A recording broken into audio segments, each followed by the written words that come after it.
What is it about a psychedelic experience that makes you think that if you engage, that you will somehow or another regress, lose all control, start doing heroin, your life is going to fall apart? You're clearly not the same person. You're clearly not the same person, even though you've experienced the same traumas that led you into heroin addiction in the first place. You have clearly gotten a certain control over your life, an understanding of yourself, a personal sovereignty that you didn't possess when you were an addict. So what makes you think that this entheogen, this literal psychedelic connection to a higher realm, would ruin your life?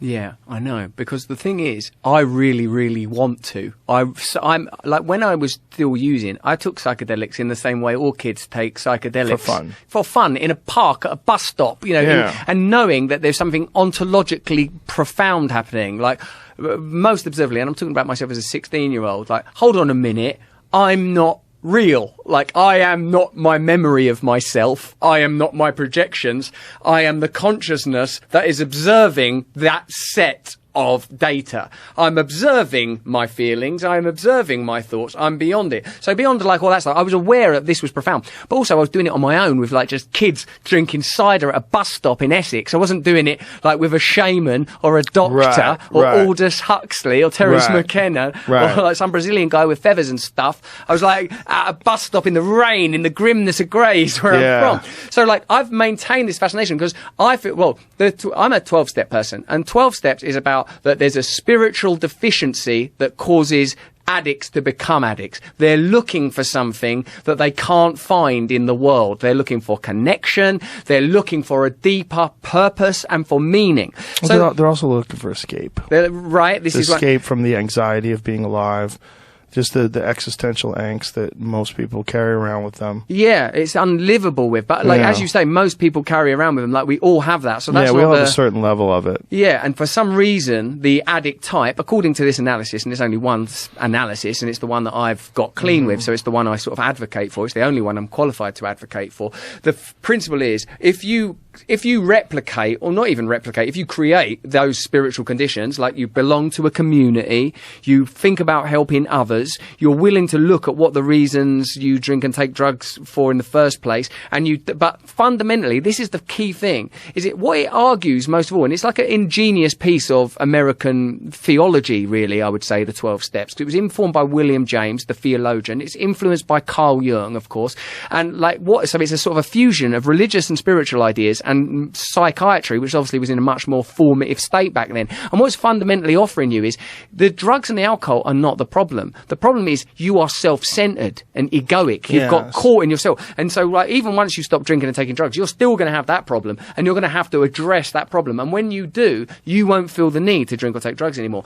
Now, so what becomes sort of central to the whole ideology of the 12 steps is, in a sense, the abstinence is significant and it's pivotal. You can't drink or take drugs one day at a time. But more important than that is you've surrendered. You're not in charge of your life anymore. Right. You've given the ego a break. Yeah, like it's like I can't run on that. You know the story of Alcoholics Anonymous, though, and Bill W., the fact that he was into LSD. Yes, I'm aware of that because I'm sort of an amateur historian of it, because it's an important sort of part of my wellness. It seems like a contradiction. That dude was out there. I mean, like, he's a prophet. Like, the guy was a stockbroker, apparently a womanizer, and yes, indeed, took LSD while in recovery. And of course, all of the materials around that fellowship are they're like 50, 60 years old. No one had 10 years clean then. No one had 20 years. I'm 20 years clean and sober. No one had that. None of those guys, there hadn't been that much time, which makes you think about vaccine tests. How do they know what it's going to do in 10 years if you hadn't had fucking 10 years? They didn't know how those things were going to pan out. So the reason I have this ayahuasca hesitancy, a lot of people are ayahuasca hesitant. What are we going to do about that hesitancy? Like the reason I have it is because I can't take back personal authority for what I do. And the idea is because I've been given something that's quite delicate. Like when I was using, I was destroying my life, and now I've been granted a different perspective. I shouldn't mess with that shit by doing something that would necessarily involve I'm in charge, even though I really want to. When I hear you and other people on your show and Duncan Troll talk about smoking DMT and you're meeting orbs of pure consciousness, I think the whole reason I became a drug addict, remember, was because I was looking for that. I'm looking for this. This isn't reality. This can't be it. You can't expect me to just stay alive for decades more based on this bullshit. I know there's something else. The culture won't give you it. The culture won't give you are divine. You are connected to limitless. And there are other dimensions. There are other beings. The culture's just telling you, get a job. You're going to work in a call center or a factory. That's what, and you are craving the mystic. You're craving it. But you know you're not the same guy you were when you were an addict, right?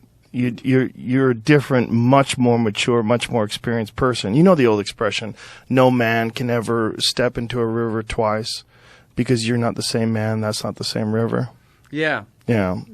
I do that. I just worry I would get in that river and I would try to drink it. Or fuck it. Why do you think you would do that? Don't you think you've learned? This is what I don't understand. And again, like, you know, I enjoy marijuana and I've enjoyed psychedelics but I can not have anything for long periods of time and I'm fine. Because you ain't an addict, huh? You're not an addict. You've you've never taken cocaine? No, I've never taken cocaine, but I do get addicted to video games. I do get addicted to... I could find myself, I think, if I did start doing a lot of coke or if I was at a different stage in my life and I wasn't concentrating on being productive and concentrating on being healthy, being physically healthy, being physically fit, and also using exercise as a means to mitigate anxiety and for just to keep my mind straight. It's so important to me. And that if I didn't have those things and maybe I was drinking every day or doing coke or doing something, I could see myself falling apart. I could see myself, because I think it's just a natural human characteristic. Yeah. But right now, like if someone said, hey, are you worried that you would get hooked on something? I'd be like, no. Yeah. No, I wouldn't, because if I thought I was getting hooked on it, I would just stop, because I'm not interested in doing anything that's detrimental to me. I'm not interested in doing anything that's going to tank my life. No, and neither am I really, but I'm like, I guess what we're analysing is that, like, you know, one of the areas of distinction between our two natures, there are some things that are quite similar. It sounds like we're from pretty similar types of background. It sounds like that we both had negative experiences of a step parent.